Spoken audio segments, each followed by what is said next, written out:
Look, I'm just gonna say it how it is. For years, I didn't like doing business with Arabs. Not because I'm some bitter guy with an agenda, but because of what I'd lived, what I'd seen. I thought I had them figured out. Let me explain. I'm a businessman. UK born, Nigerian background, grew up in South London, put myself through uni, started a logistics consultancy, worked my way up, and along the way, I dealt with a lot of people. Africans, Asians, Europeans, you name it. Most were alright. Some were snakes, you learn and move on. But my first real run-in with an Arab business partner, it nearly made me swear off the whole region. This was in Casablanca, Morocco, a few years back. I'd flown in to negotiate a shipping deal with a guy who owned a decent-sized export firm. We'd exchanged emails for weeks, seemed professional, well-spoken, called me brother and all that. Said he believed in building long-term partnerships between Africa and the Arab world. Sounded nice, right? Man, the moment I landed, I knew something was off. He showed up late, barely greeted me, and acted like I was lucky just to be meeting him. Every time I tried to clarify numbers or timelines, he brushed it off like I didn't understand how business is done in the Arab world. The final straw? He tried to swap out part of the shipping contract after we'd already agreed to terms, and when I pushed back, professionally, I might add, he got real nasty. Called me a naive African who doesn't understand the game, then muttered something in Arabic and laughed with his assistant. I didn't speak the language, but the way they looked at me, I knew exactly what it was. Later, one of my Moroccan contacts pulled me aside and told me, "He called you a slave who got lucky with a British passport." That was it for me. I pulled out of the deal, flew home early, and made a promise to myself, no more Arab partnerships. Not unless I absolutely had to. My dear brothers and sisters, subhanallah, if you're hearing this, Allah has placed a yearning in your heart, a call to live a life where your deen shines bright, unburdened by the fitna of this dunya. Are you feeling that pull, that restlessness to find a righteous spouse in a land where your deen thrives? Or a parent yearning to raise your children speaking Arabic in Muslim Arab countries like Tunisia, Oman, Algeria or Saudi Arabia, where they are not only surrounded by the deen, but the Arabic language bringing the Quran's words to life? Or perhaps you're drawn to the Muslim lands of Asia like Indonesia or Malaysia to protect your faith. I wrote 5 practical steps to plan your hijrah, to guide you to a life rooted in the deen, inshallah. This ebook isn't just advice, it's a roadmap. Learn to purify your intention, choose a land that nurtures your soul, secure halal income, and prepare yourself and your family spiritually. Whether you seek a spouse, a safe home for your kids, or a place to preserve your deen, these steps are your guide. And like your brother in Islam, I'm sharing this wisdom with you as if we were doing it over a cup of mint green tea, my favorite. Don't let fear hold you back. Purchase 5 practical steps to plan your hijrah now by clicking the link below. Start your journey to a new life, inshallah. Act today. Your deen and family deserve it. From that point on, I avoided it. Politely, professionally, but firmly. I was done with that entire region. I saw them all through the same lens. Arrogant, slick talking, smiling to your face while disrespecting you behind your back. That one man had done enough damage to ruin it for the rest. And I know that sounds harsh, but when you've been humiliated in someone else's boardroom, in someone else's country, it sticks. So when the Oman deal landed on my desk last year, my first reaction? No thanks. It was a distribution proposal. A Omani firm wanted to expand their African operations, and they were looking for a UK-based logistics consultant who was familiar with my region. My name came recommended. The contract looked clean. The pay was strong. The perks? Generous. But still, I hesitated. All I could think was, another Arab country, another round of fake smiles and slick words, no thank you. I didn't even reply to the email at first. Let it sit there for 2 days while I mulled it over. Spoke to my wife. Spoke to a mentor of mine. Both said the same thing. You can't judge all of them based on one bad experience. I rolled my eyes. Easy for them to say. They weren't the ones being mocked in another language after a handshake. But the opportunity kept nagging at me. Oman wasn't Morocco. It wasn't the UAE or Egypt or anywhere else I'd been let down before. I didn't know much about it, just that it was small, coastal, and apparently very different to its neighbors. Some people even said they were the most respectful Arabs you'll ever meet. I didn't buy it, but I also didn't want to miss out on what could be a serious opportunity because of pride. So I swallowed my doubt, replied to the email, and said I'd be open to flying out for an exploratory meeting. Just one, nothing confirmed, no commitments. That flight to Muscat, I boarded it with my guard up, my expectations low, and my suitcase half packed with exit strategies. I was ready to be disappointed. What I wasn't ready for was Oman. The moment I stepped off the plane in Muscat, I braced myself. Not for the heat, I'd traveled enough to handle that. Not for the chaos, Oman's airport was actually calmer than Heathrow. I braced myself for the attitude. You know, that cold, dismissive way you sometimes get treated when people clock your skin tone, your passport, and immediately decide how important you are. Or aren't. But from the jump, it felt different. The immigration officer actually smiled. Not that tight, forced one. A real smile. Took my passport, asked how my flight was, even complimented my watch. No grilling, no long questions. Just stamped it and waved me through.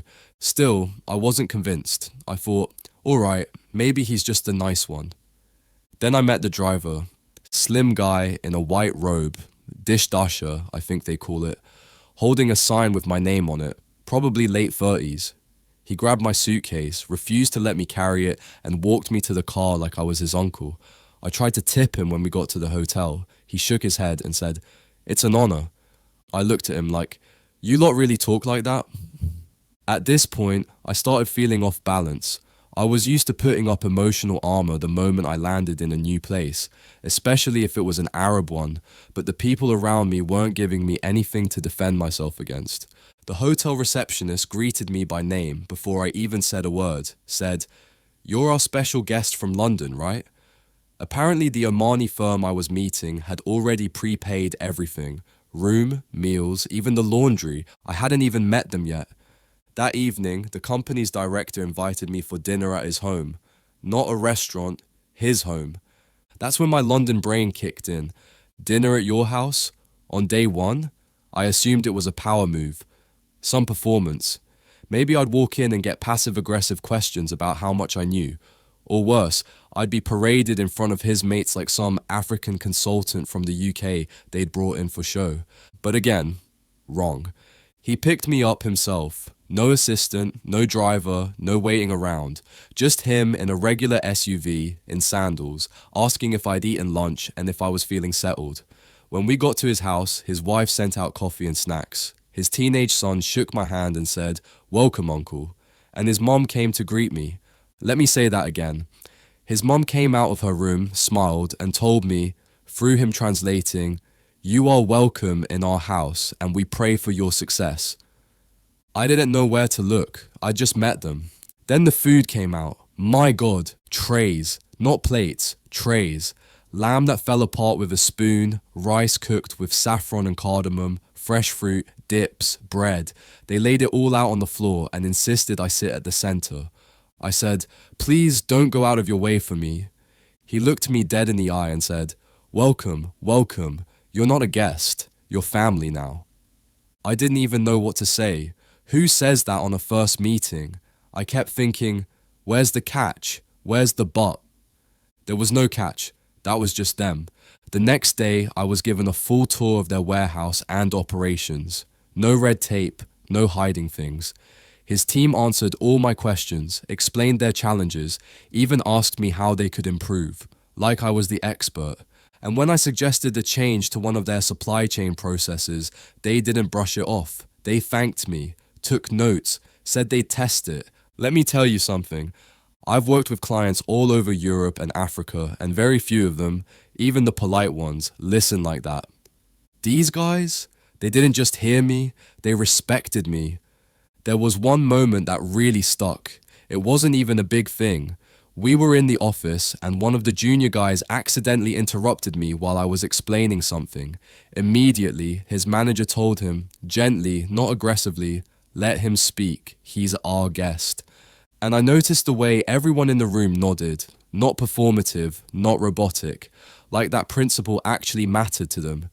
You might think, yeah, they were just being formal, you're a consultant, they had to be polite. But that's the thing. I've been a paid consultant before, in fancy glass offices, where they nod, but you know they're ignoring you, where you're only respected as long as you're needed, where the moment your flight leaves, you're forgotten. This was something else, and it wasn't just the business side. After our meetings, they showed me around the city, not tourist traps, proper places, the old souk, the port, even a tiny fishing village where we sat and drank carrot tea with some locals. One of them gave me his scarf when the wind picked up, just handed it to me without a word. Another time, one of the older guys at the warehouse pulled me aside and said, "I've worked here 20 years. You're the first guest I've seen who didn't try to act superior." I said, "I thought that was what you lot usually did." He laughed so hard I thought he'd choke. Then he said, "Maybe that's what they do in other places. But here, respect is a seed. If you plant it, we water it." That line hit me in the chest, because for the first time in a long time, I felt like I could just be myself. No second guessing how I was coming across. No wondering if I was being patronized. No dodging microaggressions dressed up as banter. Just people. Decent people, no performance, and slowly, very slowly, I started asking myself a question I hadn't considered in years. What if I've been wrong about Arabs this whole time? Not just about business, about culture, about character. What if one bad experience made me miss out on thousands of good ones? What if Morocco wasn't the rule, just a really bad exception? I didn't have an answer yet, but I was starting to feel something I hadn't felt in a long time when working with people in this region. Salamu alaikum, my dear brothers and sisters. Want to strengthen our ummah and support this channel? Become a channel member today, inshallah. Your membership fuels my mission to build a vibrant Muslim community, sharing stories and knowledge that we can all learn from. Your generosity reflects the nature of charity we Muslims have in our hearts, alhamdulillah. Choose a tier and enjoy exclusive perks like members-only videos and special shout-outs. Together, let's grow this blessed community. Click join now and be part of something special. By the time my 5-day trip to Oman was coming to an end, I found myself doing something I hadn't done in years. I was actually sad to leave. Not because of the weather or the food, although both were incredible, but because of the people. That was the part I couldn't stop thinking about. I kept replaying little moments in my head. The airport greeter, the scarf from the old fisherman, the family that welcomed me into their home like I was their relative, the younger staff who kept calling me sir even after I told them to chill. It all stuck with me. And the weirdest part? No one ever tried to fix my view of Arabs. They didn't give me some speech about unity or culture or tolerance. They didn't try to win me over with slogans. They just acted normal. Or at least, what I now know is normal for them. Humility in the purest sense. Natural hospitality. No ego. I think that's what made it hit so deep. Because for most of my adult life, I'd avoided doing business with Arabs. One man in Morocco, that arrogant snake who insulted me to my face and then again behind my back, had shaped the way I saw an entire region. One deal gone wrong, and I told myself, this is just how they are. But Oman made that narrative collapse. And look, I'm not some naive guy who got swept up in good food and pretty beaches. I know every country's got its issues. I know hospitality can sometimes be strategic. I've worked in enough boardrooms to spot when someone's faking it. But that wasn't what I saw in Muscat, or Sur, or the villages I passed through on the drive to the port. What I saw, and more importantly, what I felt, was sincerity. No one treated me like a foreigner. No one spoke down to me or acted like they were doing me a favor. No one made me feel like my blackness was something to be tolerated or overlooked. They just treated me like a man, like a guest, like someone who deserved respect before he even opened his mouth. And for me, as a black British man with Nigerian roots, that kind of welcome is rare. I was shopping in Muscat the day before I flew back. Not to kill time, I just needed a break from the meetings and figured I'd grab a decent shirt for the flight. Something simple, clean. The place was quiet. It was a weekday afternoon, not too many people around. I stepped into one of those mid-range shops. Nothing fancy, just a tidy little store with folded polos and neatly hung trousers. A young guy behind the counter, maybe 19 or 20, greeted me with a big smile. Not that stiff customer service smile you see everywhere. It was relaxed, genuine, like he was actually glad to see me. I was browsing quietly, minding my own business, when he walked over and said, "You visiting?" I nodded and told him I was heading back to London the next day. Then he said something I wasn't expecting. "I hope you felt welcome in Oman." It was such a simple line, but something about the way he said it stopped me. I looked up and replied, "Yeah, I really did. The people here are very kind." He grinned and just said, "That's how we're raised." That's it. He didn't try to sell me anything after that. He just walked back to the counter and left me alone. But I stood there for a minute, holding a shirt I didn't even end up buying, thinking about that sentence. That's how we're raised. It felt like the opposite of what I'd experienced elsewhere, where people go out of their way to remind you you're not one of them, where you walk into a room and you're either invisible or treated like a token, where being black and foreign is something you have to explain around. But here, I was just human. No one needed convincing. No one needed a resume or a backstory or a title to treat me with dignity. And that, more than any business deal, meant something. Because for years I thought I was done with Arabs. I told myself, they don't rate us, don't waste your time. And I had receipts, like that Moroccan partner who smiled to my face and then used slurs behind my back when the deal went sideways. But that moment at the store, small as it was, cracked something in me. It made me realize I'd been wrong to carry that bitterness so far, wrong to act like that one experience spoke for millions of people. That Omani kid had no idea who I was or what I'd been through, but he still hoped, out loud, that his country had shown me good people. And it had. So when people ask me about my trip now, I don't talk about the views or the food. I tell them, it changed the way I think about Arabs. Not because anyone gave me a lecture, but because they didn't need to. They just lived it. Alright mates, I've just finished reading this brother's story about his time in the Omani city Muscat, and I have to say, it really got me thinking. He came in with hesitation, carrying the weight of past experiences, especially that incident in Morocco. And yet, what he found in Oman flipped all of that on its head. No drama, no fake smiles, just genuine, raw hospitality that shook him to his core. And that hit home for me too. As a Libyan, the few Omanis I've come across, whether in travel or random situations, always stood out to me. There's something familiar about them. They carry themselves with that classic Arab warmth, that calm respect, and most of all, that preserved hospitality that we as Libyans still hold on to too. It's not surface level, it's deep. It's that Bedouin spirit, that cultural pride in looking after your guest without asking for anything back. In fact, it's not just Omanis. Most of the people of the Gulf I've met, from the UAE to Saudis and Qataris, still carry that legacy in their bones. It's in how they pour your coffee, how they greet you at the door, how they insist you stay, even when you're trying to leave. And that's something I can fully relate to. We might be from opposite ends of the Arab world, but when I sit with them, I see the similarities in our values, our traditions, even our unspoken codes. So when this brother says Oman changed how he views Arabs, I believe him. And to anyone watching who's built their entire opinion of Arabs from social media clips or one bad holiday, go and see Oman for yourself. You might just realize, like he did, that one bad apple doesn't define the orchard. And if you're someone thinking about Hijrah, or just dreaming of a cleaner, quieter place to live your life with dignity and direction, I put together a guide just for that. 5 practical steps to plan your Hijrah. A Muslim's guide to a faithful new start. It's straight to the point, no fluff. Just real advice for real people ready to move forward. Link is below, grab your copy, and tell me, have you experienced this kind of hospitality somewhere unexpected? Let's talk in the comments. More stories coming soon, inshallah.